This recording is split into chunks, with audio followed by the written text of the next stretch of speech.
We're Morning. live. We are live. So, morning, everybody. Those that are watching or watching this back from the live, welcome to our live today. So, we Good recently morning from did, me as well.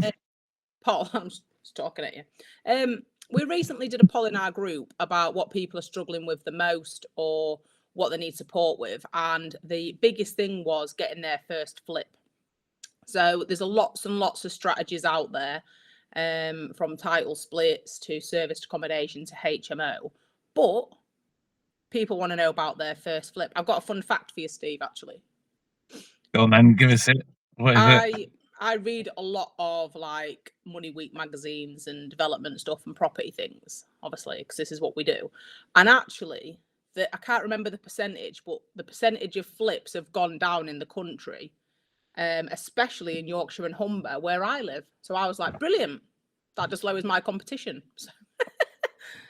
So actually, a lot of people are not doing it now, but obviously a lot of people are wanting to get into it. So today we thought me and Steve would have a bit of an informal chat about how to get your first flip, because there's a lot of bullshit out there of what people expect you to do. But obviously me and Steve have done this and I do it in a different way. So yeah. Yeah, I think my number one tip is not to go into estate agents with a box of Krispy Kremes. Fucking hate that. It makes me want to block and delete people as soon as I see that on Facebook. I'm like, especially at Christmas, oh, what, my agent, some donuts. I'm like, oh, what losers. Loser, that's not how to build relationships with estate agents. So patronising, isn't it?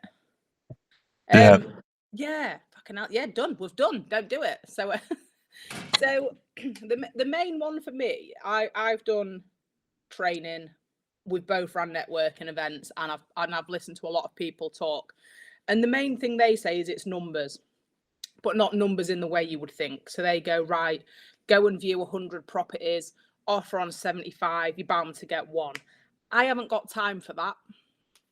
I don't really care for that approach. So the way I go and get my first flip is I look at hi Christian, I look at what I'm trying to achieve first. So for a flip near me, I live near a city and I live near several towns. I actually focus on the tiny little towns around the city because there's a lot less competition, and also the numbers stack a lot better in terms of capital appreciation and also cash flow if you keep it. So when you do your first flip, I still say have a number of exits because it could go wrong. The intention is to sell, and the intention is not to keep it. However, if you have to keep it because it doesn't sell for whatever reason, or it takes longer than you expect, because I'm not going to say only buy a flip that you can sell in 5 days, because reality doesn't always work like that. So again, look at your numbers. What are you trying to achieve? What's your profit line? Do you want to earn 20 grand profit? Do you want 30, 40, 50, 60? And you've got to be realistic. So if you're doing your first flip and you've never got a flip before, aim about 20, 30 grand in profit and get your numbers right. So have a look on Rightmove. All mine have come actually from agents on Rightmove. And I have a look at one where I want to invest in. It's always where I can be asked to drive to. I don't bully people on Facebook, but when they go, oh, I've drove 8 hours round trip for a buy to let, I'm like, fucking hell. Like, what? How are you going to manage that property if it's 8 hours away? And managing the refurb and trades and everything else. Exactly. So for me, it is a numbers game, but also what you want to do is you want a spreadsheet. I've got a spreadsheet that I run the numbers through, and I do the best, worst, and median case scenario of the sell price. So you look for a property, you want it, this sounds mental, you want it to look shit. You want the pictures to be shit. You want to add value to the kitchen, the bathroom. Carpets are a number one giveaway for me. If it's got a patterned carpet, it's a deal. Yeah. And also, sometimes a big clue is if a listing's got no pictures or just a picture of the front of the house. I like them ones. It means that it's going to put people off. Absolutely. The internals. Or they've got a pain in the ass tenant. True. Yeah, they won't allow access. Yeah, and then obviously, and this is a number one tip, and I had a little falling out with somebody about this. I try not to buy properties with a tenant in situ, that requires extensive refurbishment because it just isn't worth it sometimes. No. Yes, you can do it, but there's easier deals to get out there. So you want the numbers to stack. So you really want to, if it's up for, I'll use one me and Ryan are just doing. So we wanted to look in and around Scunthorpe. We got a list of properties. We then crunched the numbers before we went on the spreadsheet and said, right, we would buy these 4 deals. Let's get those 4 deals on a viewing so we can do it in a morning, so we're not flitting about and messing about. So we did it. We got them all in the morning. We offered on all of them because we would have wanted all of them. Oh, no, actually, no, I'm lying. We went to see 4. We offered on 2. We got 1 accepted, and that's the one we've bought. We offered 20 grand below market value just to chance it, and it got accepted. And that was actually off market with the agent. Yeah. Yeah. A lot of it's about building relationships with the agents because that's where people go to sell the properties. Not with donuts, though. Not with donuts. No. What's your thoughts on sort of letters and sort of posting out, asking people, and obviously walking the area like sort of streets and putting letters through doors? I've got 2 opinions on this. One, if you can be arsed and you've got a lot of time and your gut is saying that is a deal, that's a deal, that's a deal, go for it. If it's your first deal, make it easier for yourself.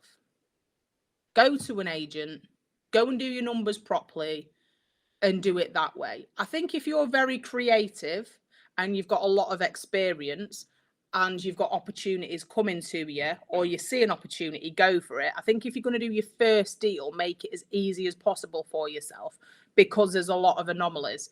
I've seen somebody do a very detailed video recently with a lot of holes in the deal, and to a newbie, it looked fantastic. To someone who's experienced, I thought, what a load of bullshit they're talking, because they didn't nail the numbers down properly.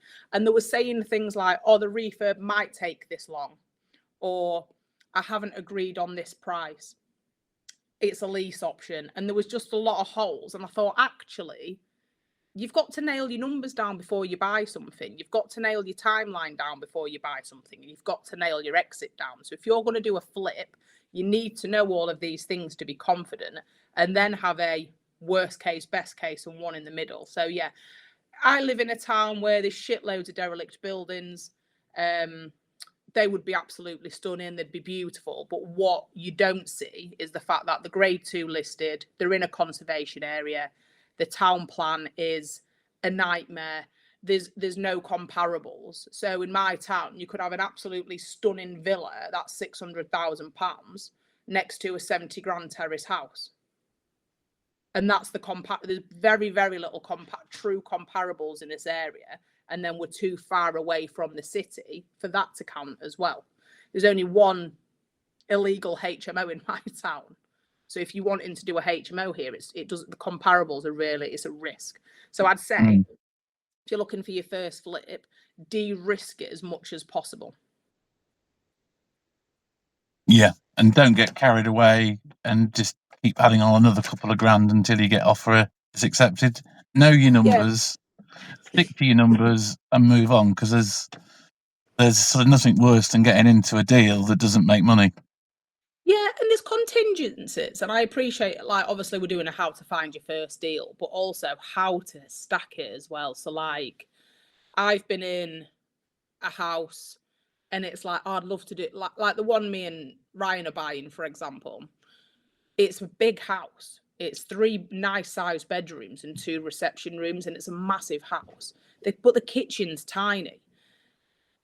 If I was buying it for me, I would extend it and I would knock through and have a big kitchen diner, but we're not. We're buying it for a flip. So you've got to then go, right, who is this aimed at? So we're aiming it for a family with children, for example. So we've deliberately built a fence in the garden for safety. We haven't tried to annoy the neighbour, so we've done it in a specific position. The kitchen is new. We've put additional plug sockets in. We've built storage. Do you know what I mean? You do things that are worth the money in that respect. But if we was putting big steel bars in and opening it out, we wouldn't break the ceiling price in that area. So again, when you're doing a flip, be really realistic. Like the first flip we did cost us 35 grand for the refurb, and I was blown away with how happy we was. I've got this one in at 17 grand. I've halved it. Wow. Yeah, just from the trades that I've used, the decisions we've made, and that sort of thing. And most of that money was on the plastering of the entire place because they've used like this horrible little sandy, gritty wallpaper. I think it's actually meant to be outside rendering, to be honest. But we've had the biggest cost was the replastering of it all, which is worth it. Yeah. And obviously, having relationships with also obviously trades as well. Yeah. And it's obviously you sort of plumbers, electricians, plasterers, and everybody else that you need to get involved into your projects. It's important to build those relationships as well. My kitchen fitter fitted the kitchen in 3 days at £120 day rate. I know. Wow. I know. Did he come to Lincoln? Do you know what? He drove 50 minutes to me, and I didn't realise quite where he lived because he does all our whole stuff. And I went, "Oh, could you go to Scunthorpe for me? It's only half an hour." He was like, "It's a really long way for me." I was like, "Pay petrol. I'm not bothered. Just please, I trust you." So all of my trades I've got from Lincoln. Some of them, they'll plasterers from Lincoln. All right. If you ever need him, plasterers from Lincoln, and the rest are from Hull, and they've met in the middle to do it. Right. Actually, the bathroom fit was from Sheffield, weirdly. Wow. I know. That's a travel. But if you build decent relationships with people, they will travel for you. Yeah. And I haven't bought any of them donuts. I just pay them on time. That's the most important thing. Pay them on time. Yeah. But yeah, on that note, that's how you get your first flip. I think we'll probably go into detail on another live. Unless anyone's got any questions or anyone wants us to cover anything specific, then just let us know. Yeah. And if you'd like a template to sort of go through the costs, then I'm sure we'd be happy to sort of share one with you in the Secret Property Club. So just drop a comment and let us know. Yeah, absolutely. And if anyone's got any questions in the meantime, you know where to find us. But yeah, thank you for that. And it's really sunny where you are, Steve, so enjoy that. It's lovely. It's actually quite bright. Oh. Yeah. Cool.